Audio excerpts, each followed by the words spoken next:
local talk. Alluri Sitaramaraju జిల్లాలోని నియోజకవర్గం అరకులోయ. అరకులోయ ST శాసనసభ నియోజకవర్గం 2024 అసెంబ్లీ ఎన్నికల్లో వైఎస్ఆర్ కాంగ్రెస్ పార్టీ నుంచి రేగం మత్స్యలింగం ఎమ్మెల్యేగా గెలిచారు.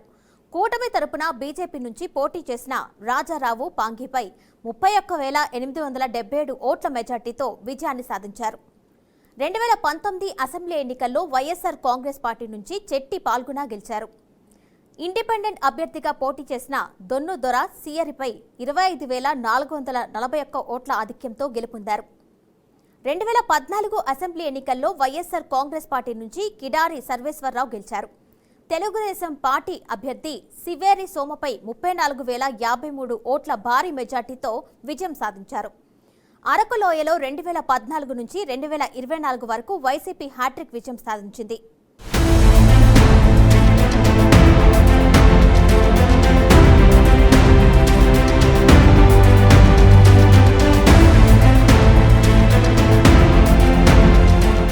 వైసీపీ అధినేత వైఎస్ జగన్ పట్ల గిరిజనులకు ఉన్న విశ్వసనీయత మత్స్యలింగంకు కలిసి వచ్చింది.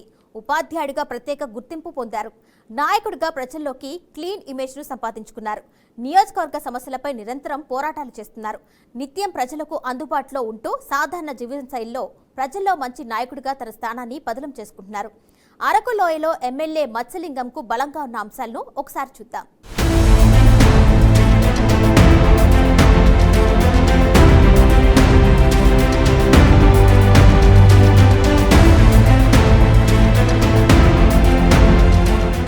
ఎమ్మెల్యే రేగం మత్స్యలింగం బలం చూద్దాం.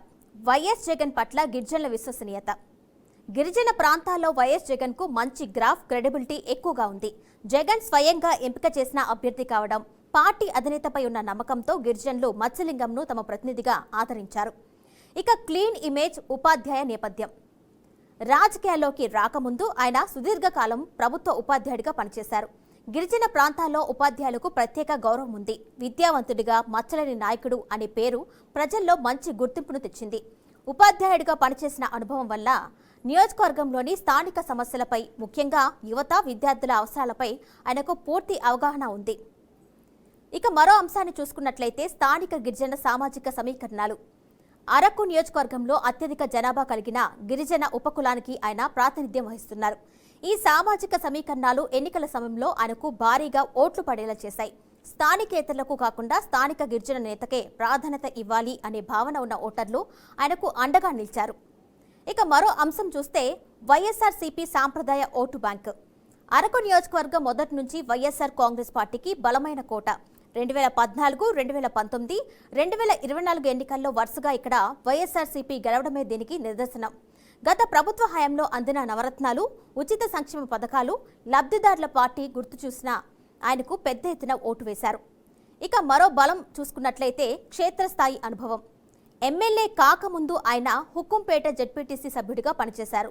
దీనివల్ల నియోజకవర్గంలోని గ్రామీణ ప్రాంతాలు, నాయకులు, స్థానిక సమస్యలపై ఆయనకు క్షేత్రస్థాయిలో మంచి పట్టు లభించింది. మరో బలం చూసుకున్నట్లయితే నియోజకవర్గ సమస్యలపై నిరంతర పోరాటం. ప్రతిపక్షంలో ఉన్నప్పటికీ గిరిజన ప్రాంతాల్లో రోడ్ల నిర్మాణం, డ్రైనేజీ వసతుల కల్పన కోసం కృషి చేశారు. అలాగే స్థానిక నిరుద్యోగుల కోసం ప్రత్యేక డిఎస్సి నోటిఫికేషన్ వేయాలి అని కూటమి ప్రభుత్వంపై ఒత్తిడి తెస్తూ నిరంతరం ప్రజల్లో ఉంటున్నారు. ఇది ఆయన ప్రజాదరణను మరింత పెంచుతుంది. ఇక మరో బలమైన అంశాన్ని చూసుకున్నట్లయితే విపక్షాల బలహీనత.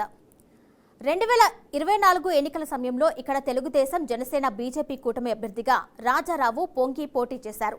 అయితే స్థానిక టీడీపీ, జనసేన క్యాడర్ పూర్తి స్థాయిలో బీజేపీ అభ్యర్థికి సహకరించకపోవడం, టీడీపీ టికెట్ ఆశించి భంగపడిన నేతల అసంతృప్తి మత్స్యలింగంకు కలిసి వచ్చిందని చెప్పుకోవచ్చు.